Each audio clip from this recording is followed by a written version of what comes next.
Hi అండి, నమస్తే. Welcome to my channel Lakshmi Ramana recipes. ఈరోజు మనం ఒక మంచి రుచికరమైన ఆరోగ్యకరమైన స్వీట్ రెసిపీని ప్రిపేర్ చేసేసుకుందామండి.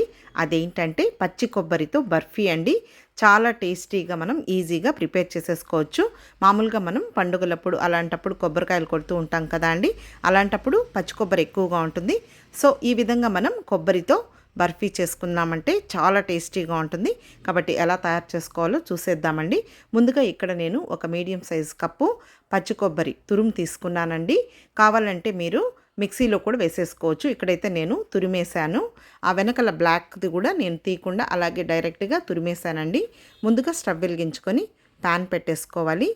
ఈ పచ్చి కొబ్బరిని మనం ప్యాన్లో వేసేసుకొని ఇలా మీడియం ఫ్లేమ్లో కలుపుకుంటూ ముందుగా ఒక 2 నిమిషాలు ఫ్రై చేసేసుకోవాలండి. అందులో ఉన్న తడిపోయే వరకు. హై ఫ్లేమ్ పెట్టామంటే మళ్ళీ మనకు మాడిపోతుంది, టేస్ట్ బాగుండదు.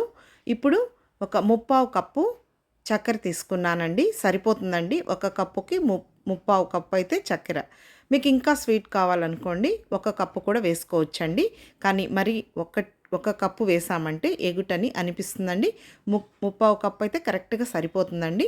ఇప్పుడు అది వేసిన తర్వాత జస్ట్ 1 నిమిషం కలుపుకున్న తర్వాత ఇంకా పాలు కూడా కాచి చల్లార్చిన చిక్కని పాలండి.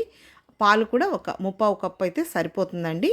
ఇప్పుడు పాలు వేసుకున్న తర్వాత మీడియం ఫ్లేమ్కి హై ఫ్లేమ్కి అడ్జస్ట్ చేసేసుకుంటూ ఒక 7-8 నిమిషాల్లో మనకు ఇదంతా కూడా రెడీ అయిపోతుందండి. మధ్య మధ్యలో చూడండి చక్కెర కరిగి ఈ విధంగా మనకు పాకంలాగా రావాలన్నమాట.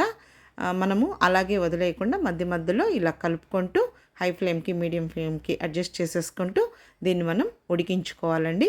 చూడండి ఈ విధంగా మనకు చక్కెర అంతా కూడా కరిగి ఆ పాలల్లో ఉడికి బాగా చూడండి ఈ విధంగా మనకు రెడీ అయిపోతుందండి.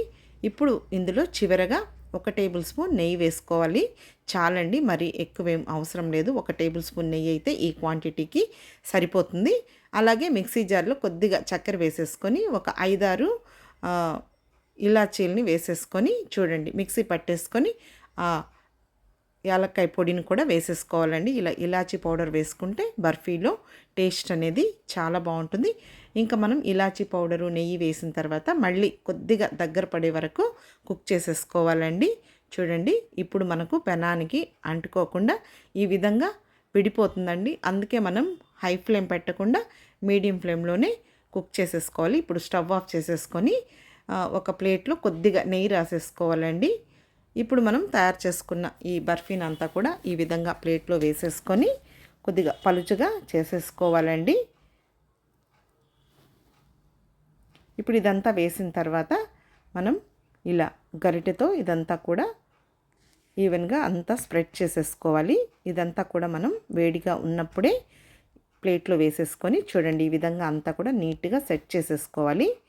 ఇప్పుడు మనం పిజ్జా కట్టర్తో కానీ లేదు చాక్తో కానీ ఈ విధంగా మనం అంటే వేడిగా ఉన్నప్పుడే ఈ విధంగా మనకు ఏ షేప్లో కావాలనో ఆ షేప్లో కట్ చేసేసుకోవాలి. చల్లారిన తర్వాత కంటే కూడా వేడిగా ఉన్నప్పుడు ఈ విధంగా మనం కట్ చేసేసుకున్నామంటే మనకు ఆ బిళ్ళలు అనేది నీట్గా వస్తుందండి. కొద్దిగా చల్లారిన తర్వాత మనకు ఇదంతా కూడా బాగా వచ్చేస్తుంది. మీకు కావాలంటే డైమండ్ షేప్లో కూడా కట్ చేసేసుకోవచ్చండి. చూడండి ఇప్పుడు ఈ విధంగా అంతా కూడా కట్ చేసేసుకోవాలి వేడిగా ఉన్నప్పుడే. ఒక 10 నిమిషాల్లోనే ఇది మనకు గట్టి పడుతుందండి. మీకు కావాలంటే ఫ్రిడ్జ్లో కూడా పెట్టేసుకోవచ్చు. ఇప్పుడు మళ్ళీ ఆ ఎడ్జెస్ అంతా నేను తీసేసానండి. నీట్గా ఇదంతా కూడా మళ్ళీ చాక్తో ఒకసారి అంతా కూడా ఈ విధంగా కట్ చేసేసుకున్నాను. ఒక 10 నిమిషాలు అయిన తర్వాత చూడండి ఈ విధంగా మనకు నీట్గా ఇలా బిళ్ళల్లాగా వస్తాయండి. చాలా ఈజీగా మనం టేస్టీగా ఈ కొబ్బరి బర్ఫీని ప్రిపేర్ చేసేసుకోవచ్చు. ఇప్పుడు నేను ఈ కొబ్బరి బర్ఫీని ఒక ప్లేట్లోకి డిష్ అవుట్ చేస్తున్నానండి. మామూలుగా మనం ఫ్రిడ్జ్లో పెట్టేసుకొని ఒక 10-15 రోజులు కూడా ఈ కొబ్బరి బర్ఫీని తినచ్చండి. నోట్లో వేసుకుంటే కరిగిపోతాయి. చాలా సింపుల్గా టేస్టీగా మనం ప్రిపేర్ చేసేసుకోవచ్చు. అందరూ కూడా చాలా ఇష్టపడి తింటారండి. చూశారు కదా అండి కొబ్బరి బర్ఫీని నేను ఎలా ప్రిపేర్ చేశానో మీరు కూడా ఒకసారి తప్పకుండా ట్రై చేసి రుచి చూడండి. ఈ వీడియో మీకు నచ్చితే లైక్ చేయండి, షేర్ చేయండి. ఇంకొక మంచి వీడియోతో మళ్ళీ కలుద్దాం. నమస్తే అండి.